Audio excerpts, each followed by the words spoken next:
तसं मोक्ष हे कार्य आहे. कार्य आहे आणि त्याला कारण ज्ञान आहे.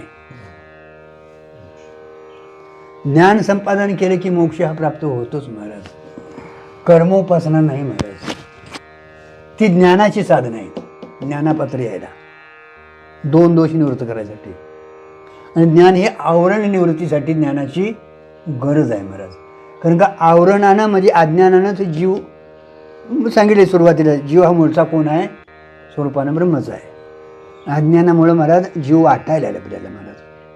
त्याला एकमेव साधन जर कुठं असेल मोक्षाला तर ज्ञानच. कारण का ते ज्ञान अज्ञानाच्या विरोधी आहे. अंधकाराच्या विरोधी जसा प्रकाश आहे तसं ज्ञानाच्या विरोधी काय आहे? अज्ञान आहे. ज्ञान हे कारण आहे आणि मोक्ष हे त्याचं